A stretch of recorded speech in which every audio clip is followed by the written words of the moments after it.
How's everyone doing? Good? Looks like spring's finally here, huh? Okay, so what should we start today's discussion with? The Leafs, right? That's the most important thing, isn't it? We finally beat Boston. Who watched the game? Anybody watch? You watched it? Good game, huh? Probably their best game of the year. Funny thing, these days I don't know what, we don't seem to take as much interest in sports teams. I remember growing up, whenever I went anywhere, like a party or anything, everyone would be watching a Leafs game. Not anymore. It looks like we're too busy for that stuff, huh? Well, if you saw the game last night, you enjoyed it. If not, you missed a really good game. And now we'll see if the Raptors can keep it up, right? Good time to be a Toronto sports fan. TFC is doing great. Raptors we have a lot of hope for them, and Leafs won their first game, so. All right, what else is going on? Important weekend. Anyone know why? ये weekend की खासियत है? की होना last weekend. Come on, I know you guys know this. Yes?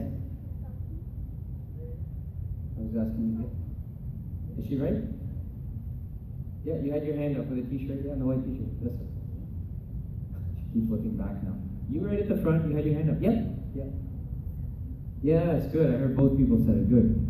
Vasaki, very good. Now, I know we all call it that, but let's see if someone knows the better name for it, the proper name for it. Okay, so Vasaki actually was celebrated for a long time, even before the Guru's time. But, of course, one Guru made it a special day for us, so we have a new name for it that we should use, and I know it's a little bit longer, so sometimes we avoid saying it for that reason. You're the younger one, yes. Alright, it's too easy for you. Young, yeah. Very good. Did everyone hear that? Khalsa Sajana Divas. That's right, yes.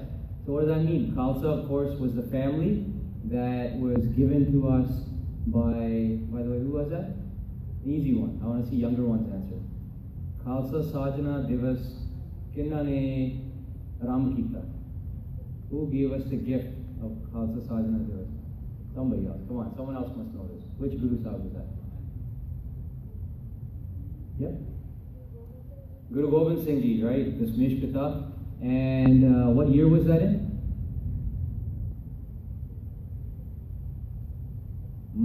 Now they're getting a little bit tougher. There's some dates you guys should always remember. This is one of them. The year of Khalsa Sajana Divas, the first Amrit Sanchar.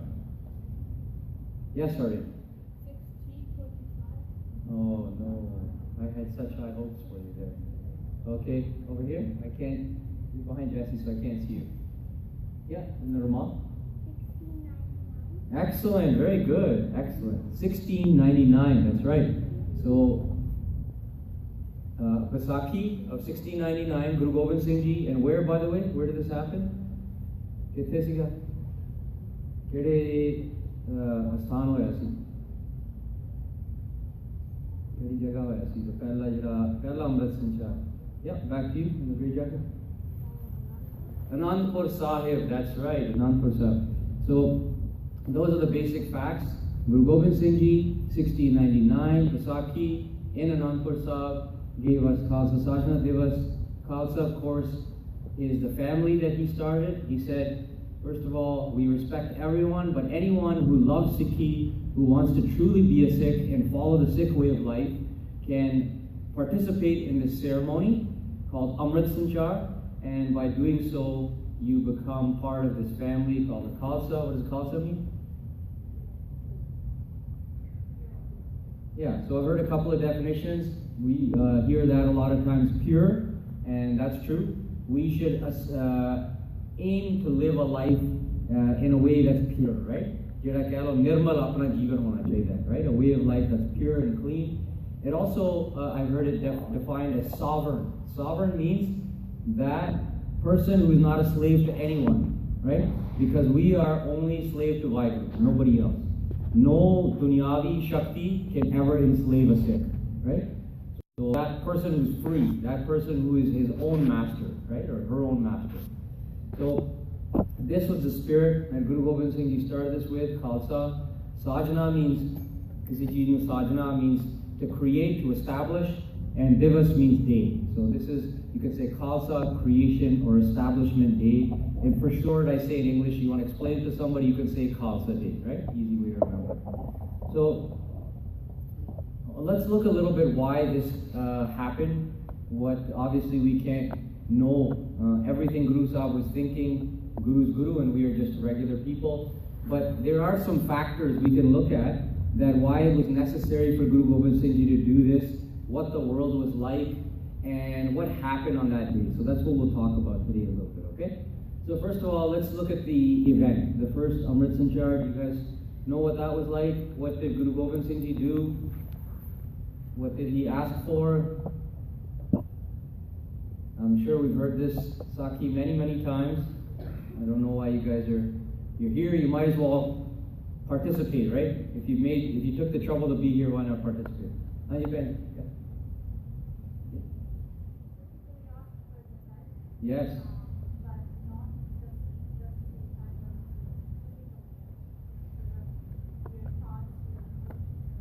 Yep.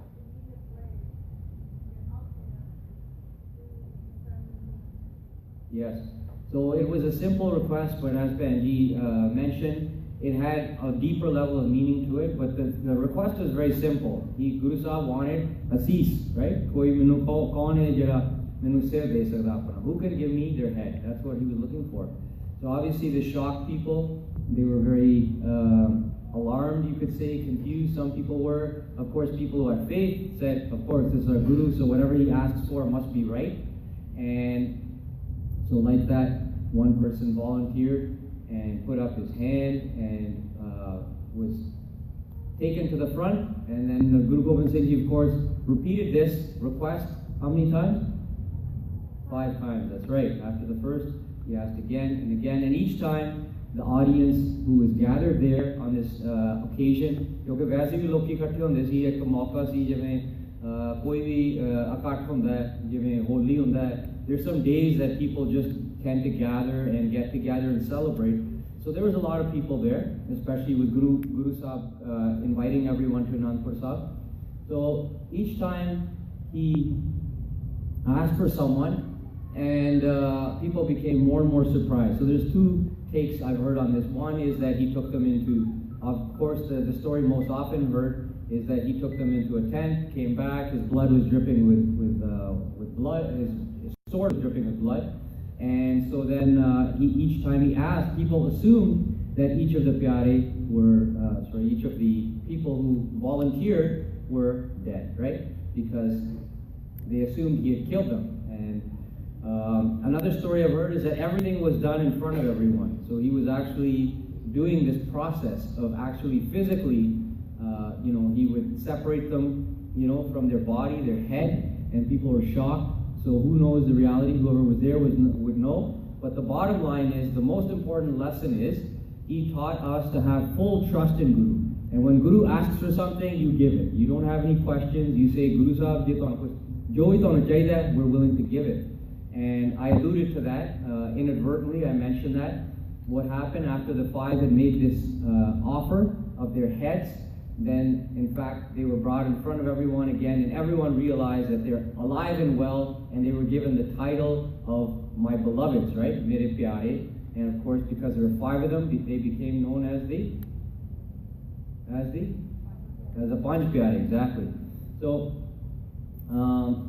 this is the beginning of a new chapter, you can say, in the Sikh community. What started with Guru Nanak Dev Ji in 1469 when he came into the world, this was like the complete, the complete evolution of the Sikh faith. And Guru Sahib said, now you have everything. You have your Guru Granth Sahib bhi again, right? We have at that time it's known as Ad Granth, right?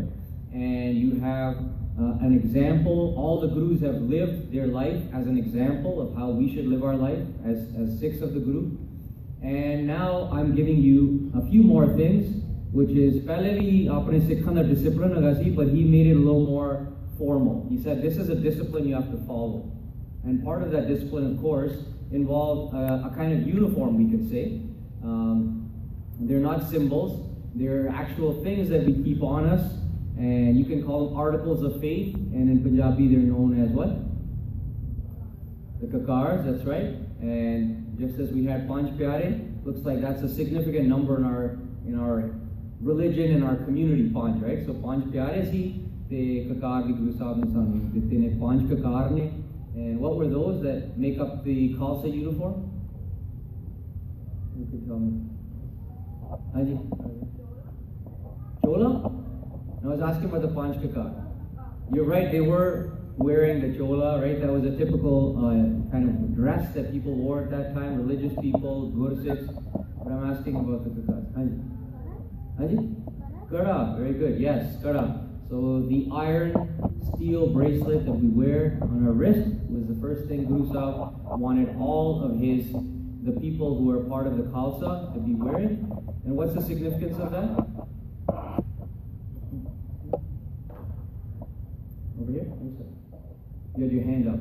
Asi kada kyun paane? Oda ki matlab hai? Everyone know the meaning or the reason behind the kada? That's what I'm asking. I thought I saw your hand up. I'm sorry. Anybody else? I'm trying to involve new people who haven't answered. Yeah, in a way, do the right thing. And I explained to other people, because we wear it on our wrist, it's a handy reminder. Get it? No one understood that? It's a handy reminder. What does it remind us of? First of all, so many things it reminds us of. That's why it shocks me when I see so many people who claim to be Sikhs, who say they're Sikhs, who come to Gurdwara, but they don't wear kada. So I don't know why, because inna kuch milta hai from this simple but important kakar. What are some of the reminders that the kada gives us? Yes, Harin?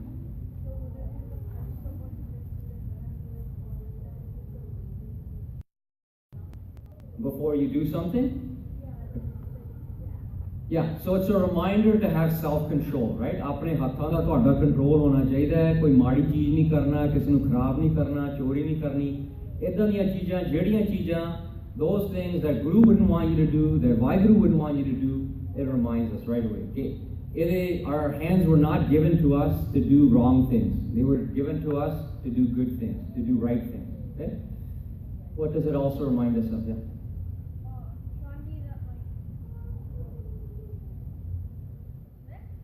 Yes, that's true. It is a sign to everyone else who sees it. They know the person wearing a kada is someone who believes in Sikhi, who believes in Guru, and believes in Waheguru. That's true. And you're right. The only thing about symbols like that, or like outward things that identify with a particular faith, we have to be a little bit careful, because sometimes they can mislead us. And you heard probably in England how some people have been doing that. People from other religions or communities have been wearing a kada to fool Sikh girls that they are Sikh, right? So, kade paan na leni, that doesn't mean someone's a Sikh, but you're right. We have certain expectations. If I see somebody wearing a kada, I expect certain things. Unfortunately, these days people don't value it in the same way. For example, if I see someone wearing a kada, I would expect that they wouldn't smoke, but yet I've seen that, right? That's a shocking thing to me when I see that. I don't know why you would wear a kada if you're going to smoke, right? You're doing things that are completely contradictory. Why would you wear a kada if you want to drink? That's supposed to remind you to not do those things. So, paan da koi fayda nahi if you don't respect Guru's teachings. Yeah, I know, it really hurts when I see that. I don't know what to say. Usually my philosophy is live and let live. But if I see someone doing something that's biyadbi against Sikhi, then it really hurts me a lot, and it's hard to stay quiet in that situation, right? So, yes, it's a reminder that we are Sikh, a reminder to us and other people. Also, it's a reminder that Guru is with us, right? Guru mere sang sada hai naal. Gada dekh ke san yaad aanda hai ki Guru Sahib mere naal hai, ang sang, right? He is there, and of course, if Guru is with you, then guess who else is with you? It reminds you that God, Waheguru is with you, right? So it's a reminder, we look at this, ke Paramatma, ke Guru mere naal ne, right? And God is with me, God is protecting me, right? Guru's protecting me and watching me, right? So I should be very responsible about my actions. Jo main karda mainu sochna chahiye ki ye kaam sahi hai ki nahi, right? Is this a worthy action of somebody who considers himself a person of God, right? Because really what you're saying if you're a Sikh is that I am dedicating my life to God, right? To become closer to God. That's the point.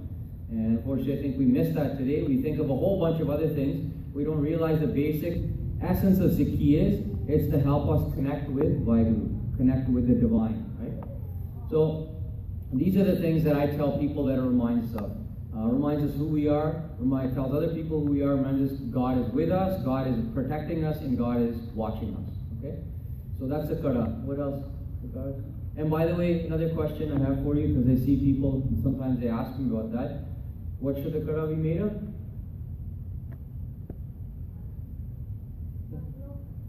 Okay, how do you explain that in English? Pure iron, yeah, you can say. So I would say iron. I'll extend it to say steel too, because steel is a form of refined iron. Some people say it should be just unrefined iron. But the bottom line is one of those things, steel or iron. The reason for that is because, first of all, it's a very strong metal, right? It represents the strength we should have inside of us. And it's a metal that is accessible to everyone. It doesn't create hierarchy, right? Because har koi loha te apna jehda steel hai wo use kar sakde ne. But if we start creating levels by having fancy ones like gold and things like that, then we are creating differences between us, right? And Guru didn't want us to create differences, he wanted us to feel like one family. So what better way to feel like one family than to wear the same type of kakar, right? And that's the beautiful thing. The kakar we are wearing are the same ones Guru Sahib wore. That's a great thing. Think about that, right?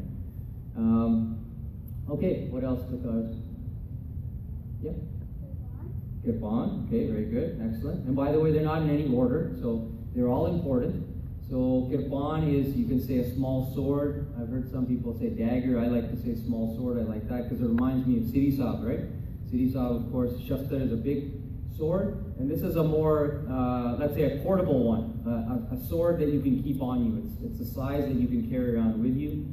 And what's the purpose of that?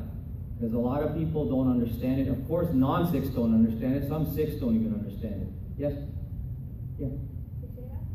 Okay, let's talk a little bit about kirpan. You're not wrong, but I just want to continue in kirpan. What's the purpose of kirpan?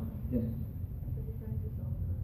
Yes, defend, protect yourself and others. There you go, right there. And the word comes from the word kirpa. Does anyone know what kirpa means? Kirpa? You can say mercy, kindness, love, all those things, right? So right away you know it's not just any other weapon. It's a type of, it's a shastra that we keep with us that reminds us that we should be a peaceful warrior, right? That means we should be loving and kind. And if it is ever necessary, and sometimes this happens in life, sometimes being a loving person means having to stand up for yourself or somebody else, right? So you have to be able to stand up for yourself. That's what it means to be a warrior. And all of us, Guru Sahib says, we should all have a warrior spirit in us. But not the kind of warrior that goes around just looking for a fight. The kind of warrior that always tries to be peaceful and tries to keep things cool and calm. But at the same time, the warrior that if there's a fight, a good fight, he fights the good fight. That means he or she does not back down. They don't get scared. They're willing to sacrifice their life if there's a necessary cause. Right? So it can never be used in an offensive way. You can't just pull it out if someone gets mad or if someone insults you and you get mad. It's only to be used as a last resort and only for protection or defense, right?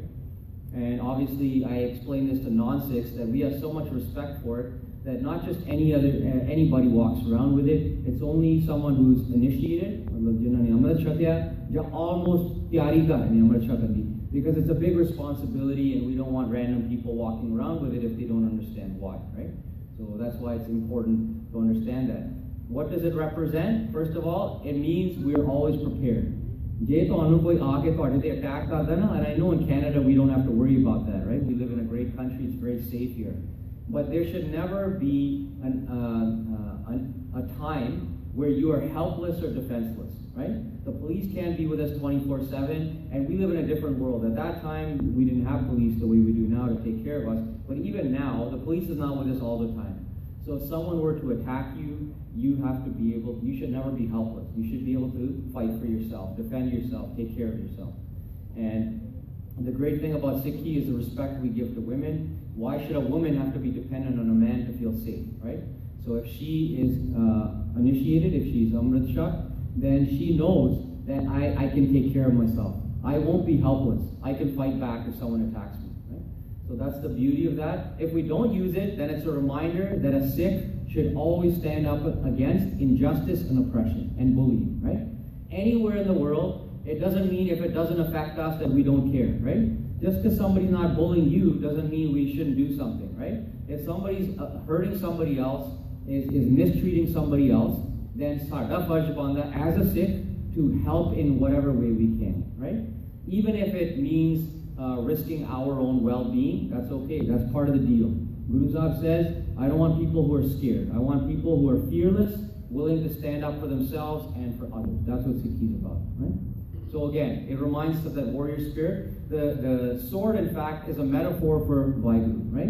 In fact, that's how we refer to, one of the names we use to refer to Waheguru, Siri Sahib, right? Siri Pagati Ji Sahai. We say that in Ardas. That's one of the ways we think of when we think of God. Because the sword represents strength, power, right? And I know a lot of people see it as a negative, but a sword, it can be a negative or a positive. It depends whose hand it's in. If it's in the hand of an oppressor, it's a bad thing. But if it's in the hand of a good person, then it's actually saving people. It's helping people. So it all depends on how we use Shastra, how we use Hatyar, right? And so that's why, that's part of our identity, is to never be defenseless or helpless. Yeah. Can you take it to school? Yeah. Well, the great thing about Canada is we do have freedom of religion here. The only hesitation I have is I really don't know if a child is ready for such a big commitment. I'll be honest with you. I know some people encourage their children, some, I'm not going to say all of them, but some even push their children. Amrit is not something anybody should be pushed into.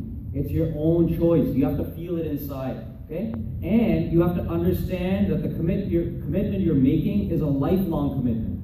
It's not for 1 year or 5 years or 10 years. So you have to be old enough to understand. What does that mean? Well, I don't know. I can't imagine anyone having the maturity before the age of 16, I'll be honest with you, right? And even that, probably only girls, because girls tend to mature faster than guys.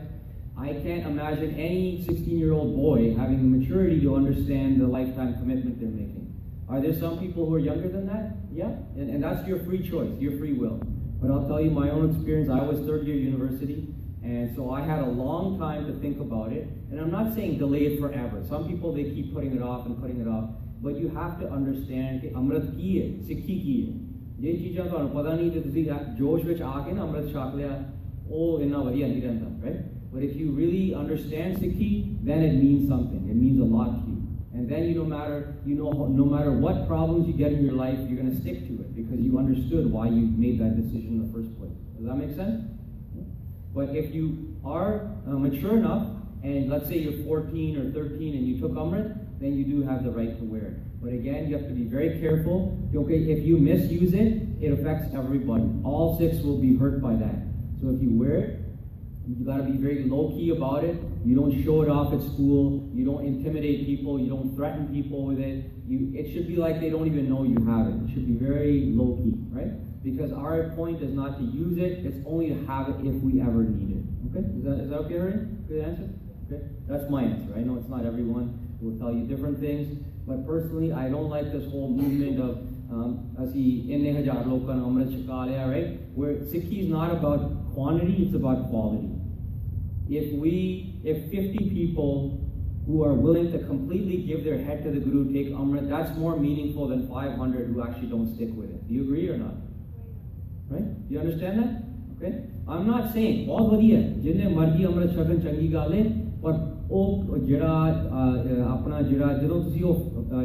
when you make that choice, it should be about love. It should be about sacrifice that the Panch Pyare need. They offered their head, they offered their life to the Guru. That's what we should do when we take Amrit. Alright? So having said that, maybe some of you have been considering it for a long time. And I believe every Khalsa Sajna Divas, they do have Amrit Sanchar. And I think they have one at this Gurdwara, do they? Yeah, Jesse? So they have one here. They probably have one at other Gurdwaras too. So if you have been thinking about it for a while, then I would say ask yourself, do some soul searching. Maybe you're ready. If you're ready, I'll be the first one to congratulate you, because it's a beautiful thing. There's nothing more important you can do in your life. These are our milestones in our religion. Being born, taking Amrit, getting married, and dying. Those are the 4 sanskars he can have. These are the things. So, and in fact, I would add another one to that, the Star Bandi, which we've started to skip now. We don't even care about it anymore. But there was a tradition where a young boy or girl, when they started wearing the star, it would be a big deal. Everyone would be happy and excited. Now we started skipping it. Kids are wearing patka longer and longer. Some kids eventually don't even have any connection to the star, and they don't even keep their hair. That's a sad thing, right? So these things are important, guys, you know, and Amrit is one of those. Honestly, it should be life-changing, because when you give your head to the Guru, your life does change, right? So we've got Kada, Karban, what else? And what other prakaras? Yeah? Ganga, yes, Ganga, very good. So Ganga actually goes hand in hand with something else. So why don't we do those together? What's Ganga for? It's to help us take care of our hair, Kesh, right? So Kesh is one of the kakars, and also keeping it covered, taking care of it. You have some people that say not only is Kesh important, but they say in fact Kesh ki, meaning you're having your head covered. They consider that so important that they consider it one of the kakars, right? But any way you look at it, we can't ignore the importance of Kesh. Then you have Ganga that goes hand in hand with Kesh. What does Ganga represent? Cleanliness, right? Safai. Kyunki assi apne kesan di safai karni hai.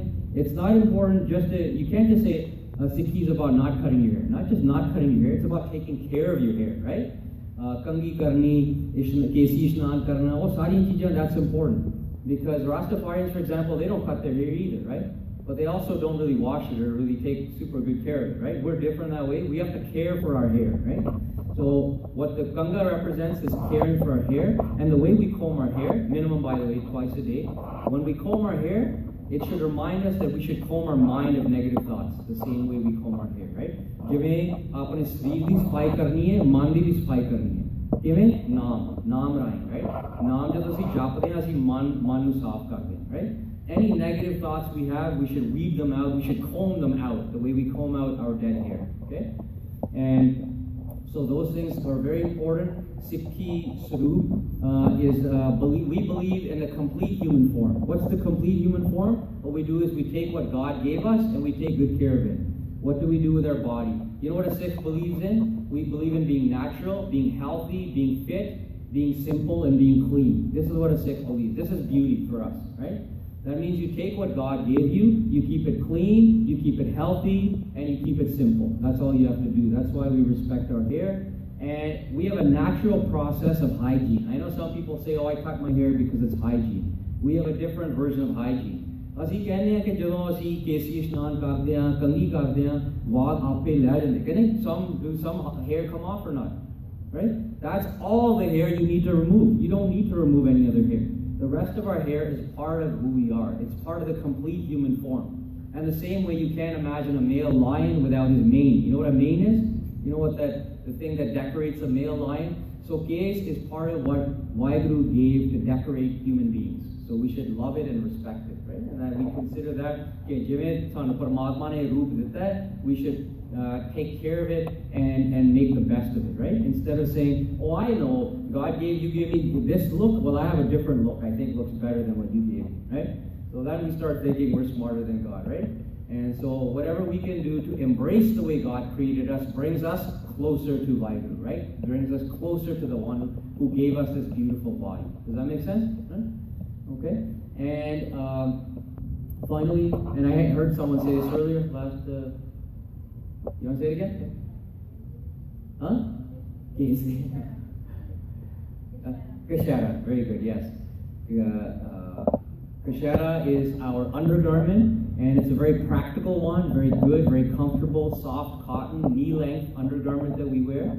and it makes us active, it keeps us, we're basically ready, right? So, Khalsa is about being tiyar par tayar. You're wearing your kashara, you're always ready to go. In any emergency, you don't have to get ready. It's just like basically like wearing shorts, right? So you're never undressed, you're always ready. So the great thing about that is it's not only is it comfortable, but it keeps us ready, and it reminds us that we should have self-control. We're not just like any other animal, we should have control of our passions and our desires, right? So those are the great gifts that Guru Gobind Singh Ji gave us. But don't forget the message. As I kind of bring things to a conclusion, I want to talk more about it, and we can talk more about it next week. By the way, I have good news for you. Next week is Good Friday, and it's especially Good Friday for you because our Pyare Bhai Harman Singh Ji will be back. First he was saying usually we don't have class on Friday, then he said don't cancel it. He goes, I miss it too much. He said, I want to see everyone, I miss everyone. So next week Bhai Harman Singh Ji will be back to do the class. And I know it's a long weekend, but please, if you can, attend. But I just want to leave you with that message of what the Khalsa is about, guys, because I know not all of everyone sitting here is Khalsa, but I hope you all want to be one day, because to me it represents the highest ideal of a human being. Man or woman, it doesn't matter. What it represents is, like I said, the peaceful warrior, the person who wants to live in this life, not just to pass his life and live and die, but someone who actually wants to make a difference in the world by standing up for what's right, by standing up for justice, for freedom, right? For human rights. This is what a Khalsa is. Now, something that great, why wouldn't we want to be part of that family, right? That's what we need to think about.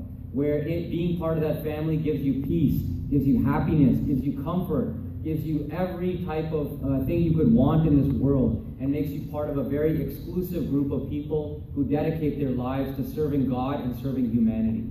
To me, that's something worth being part of. And the way they're, it's kind of like their secret societies that people want to be part of, like the Freemasons and stuff like that, right? So this is our version of that, except it's not a secret. It's open to everyone, right? But it doesn't make it any less awesome, right? People feel very proud of being part of the Freemasons because you have to be invited into that club. If you, first of all, they believe in God as well, it doesn't matter what religion they are, but if you are an extreme overachiever, if you're very motivated, if you care about doing something special in your life, only then can you become a Freemason. And becoming a Khalsa is the same way, except the condition for it is very simple. It's not about money or about worldly accomplishments. It's about surrendering yourself, mind, body, and soul to the Guru so that he can make you a better version of who you are, right? And this is our problem. Sikhi is about self-improvement. But you know what our problem is? We don't think we need to improve, right? We think, right? We're perfect, honestly. I know we don't say we're perfect, but isn't that really the feeling? If someone tries to give us advice, we are dismissive, we brush it off. But I'll tell you, there's only one thing Sikhi is about. It's about becoming the best version of you can possibly be. And if you believe in that, then you will never be complacent. You know what complacent means? Complacent means, I'm done, I'm good enough, I know, right? So our understanding of Sikhi and the person we are should be better every day. We should keep improving. That's what Sikhi is. That's what happened to Guru Amar Das Ji, right? What made him a Guru? When he met Guru Angad Dev Ji, he was on the path of self-improvement. And he was so dedicated to becoming the best version of himself that he became the image of Guru himself. He became the Guru. Because he was so dedicated to becoming, we all have potential in us. But most of us don't even come close to getting 2 or 5% of our potential. And what Guru wants is, Guru is saying, I want you to achieve your full potential. Why don't you become the best version of you that you can be? And if you want to do that, come to me, surrender your head, and I'll show you how amazing you can become.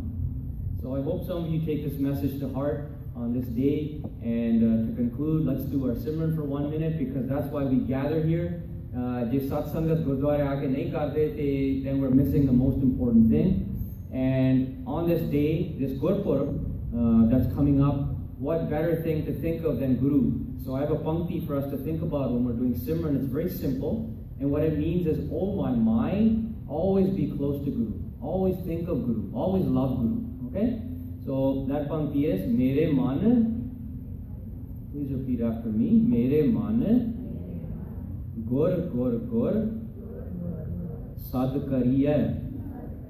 Mere Man, Gur Gur Gur, Sad Kariye.